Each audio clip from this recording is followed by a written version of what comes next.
Oh, this has air horns. I haven't scraped yet, and you can get on it pretty nicely.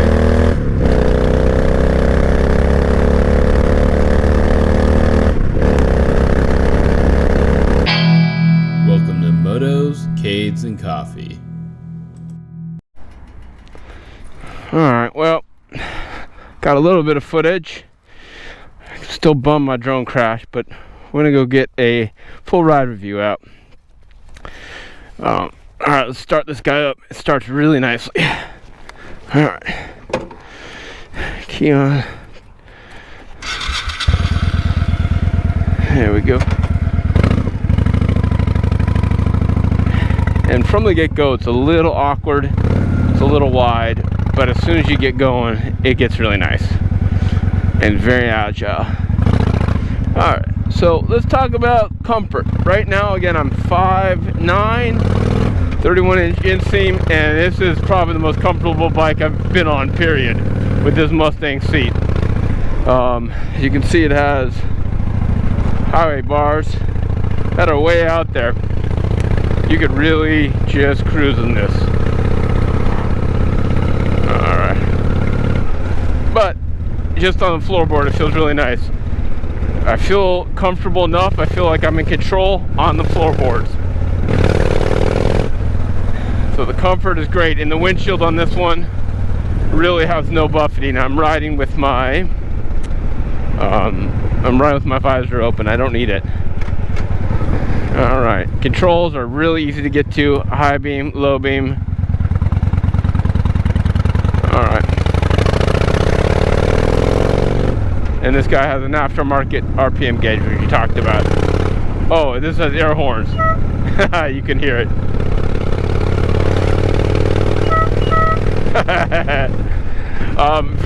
So agile. Yeah, it is really agile for its size. It's 1100, but it throws its weight back and forth really nicely, even with these big fat tires. And again, you can probably, I haven't scraped yet at a point where I'd be scraping on my Harley. So that being said, I can tell it's a shaft drive, so when you get on it, the whole bike won't squat, but it will raise up. It's kind of a weird sensation. So they don't have a stop sign. And these guys do. Alright.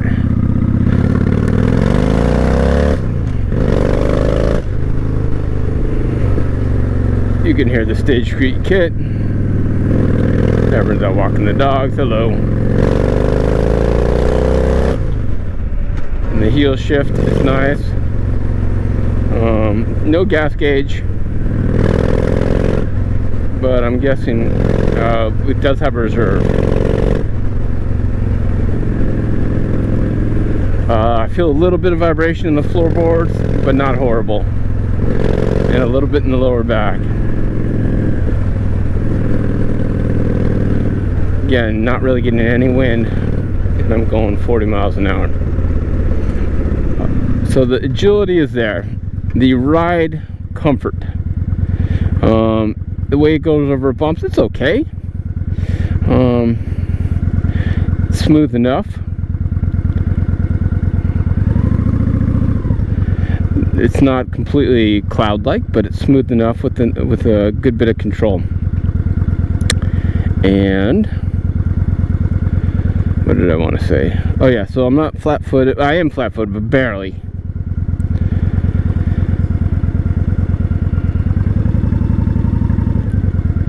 Yeah.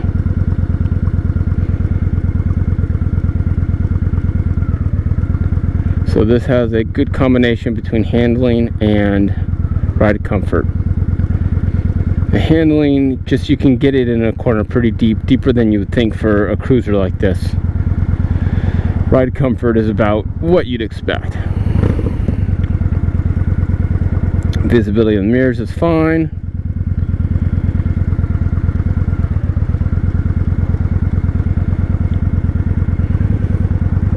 And let's talk about that engine now. So the engine, it's pretty good rumble. It's a little tinnier than like a standard Harley, but it's not too bad, especially with the stage 3 kit. And these Vance & Hines pipes, I think, I can't remember, they are Cobra pipes. Island Ride of 1000. The torque off the bat is nice, there's no hesitation, and you can get on it pretty nicely.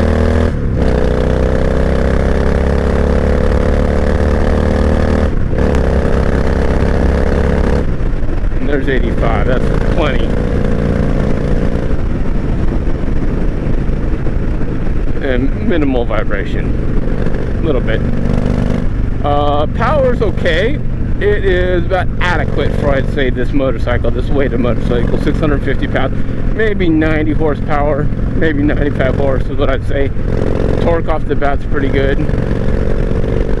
At speed, the agility is still really nice, especially with these handlebars. They're buckhorn bars, beach cruiser bars, and it's more for comfort than handling, but yeah, it's nice.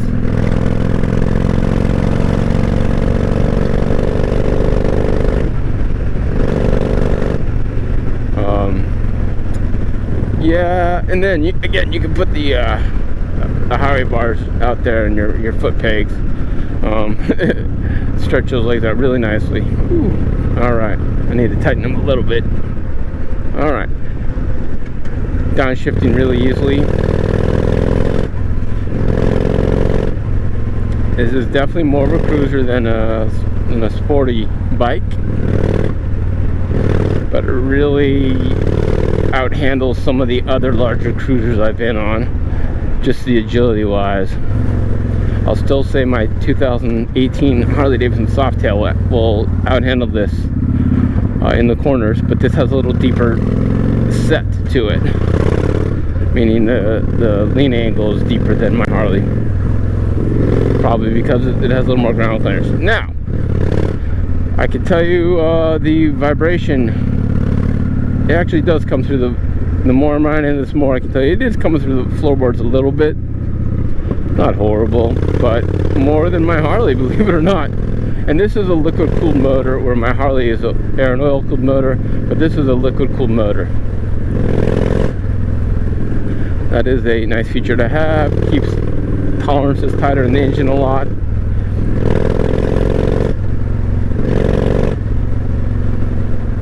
And keeps your power pretty consistent on hot days.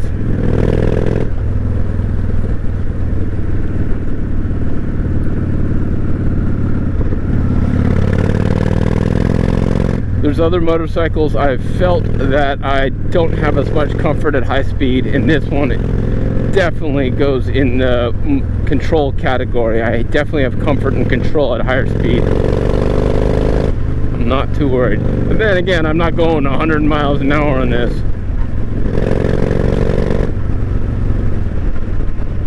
I think safely you could cruise about 85, 90 miles an hour on this motorcycle.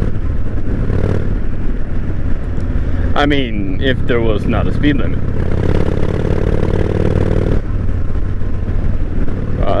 All I gotta say is this is so comfortable. It's like perfectly ergonomically for my body.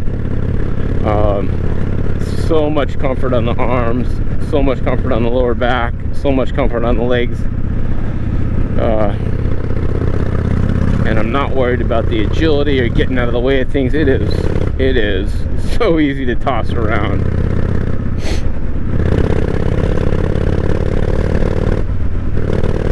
I'm in highest gear and pulling at 50 miles an hour. It's okay.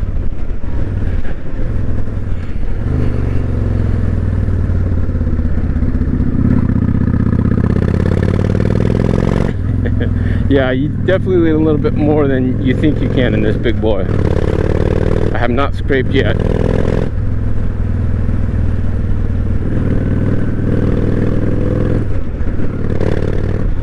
And the floor shifter is very nice. Throttle is very responsive. Downshift is great. In fact, I will probably give the transmission, super high scores. I'm going to rate everything on the scale of 10 here. I'm going to do a quick U-turn. Let's see how it works. See if we can give a U-turn on this. Full 360.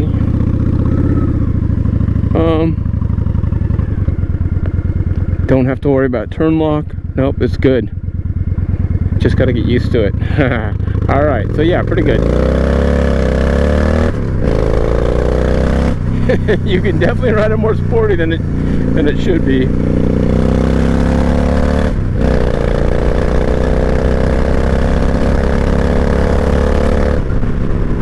It's a slow pull up the RPM. It's not a fast pull. It's just not as much horsepower as this machine can handle. Let's see how we do in this corner here. Haven't scraped yet. Man, torque's pretty good. And the Explorer shifter works really good.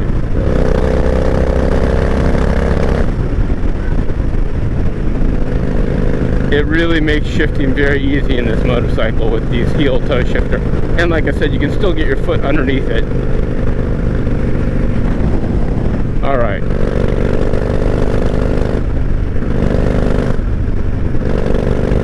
So comfort, ergonomics, I will say 10. Absolutely 10. Noise, vibration, harshness, I will give it a 6. I'm feeling more vibration in my feet and lower butt than I'd want. Control, I will give this an 8. Handling, I will give this an 8. Yep, the solidity. Way easy to keep a line than I want.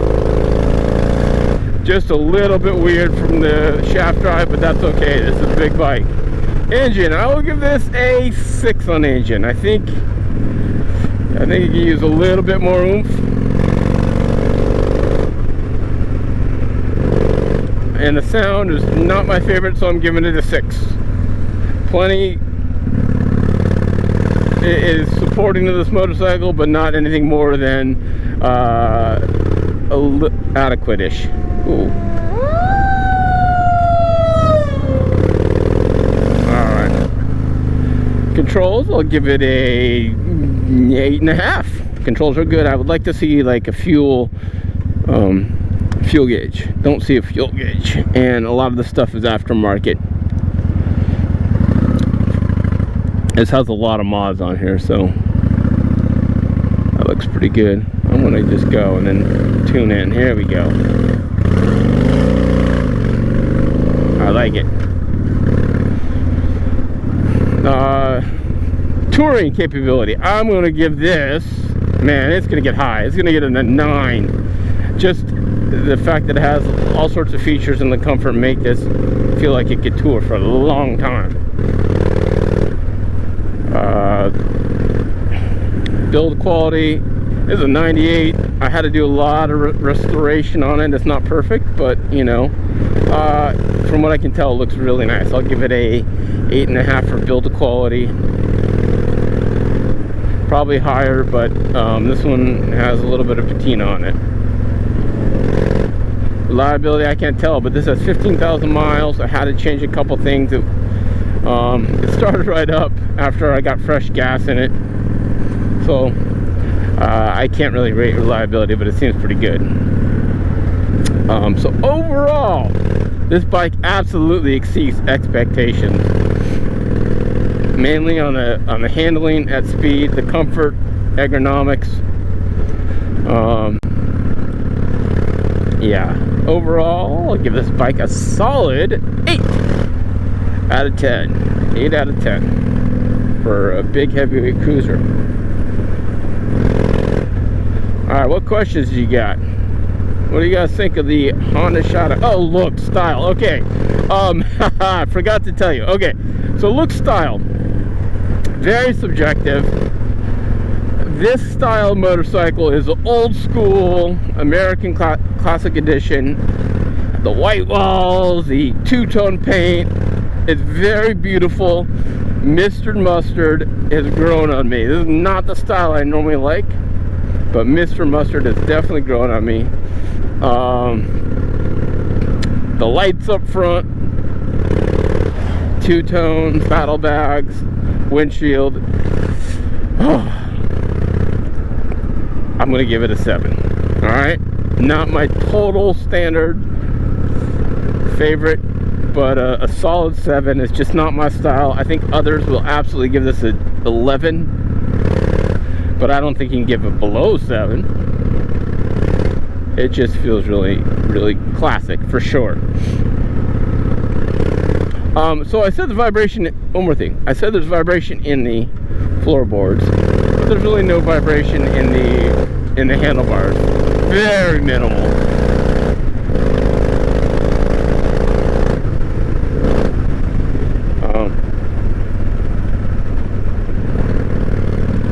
Yeah.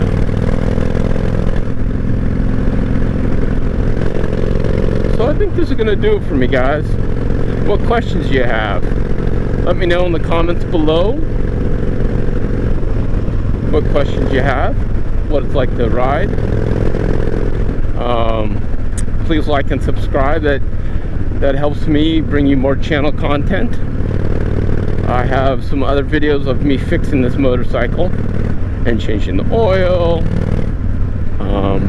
So please let me know what you'd like to ask and like to know. And thanks for watching. Enjoy your Honda Shadow.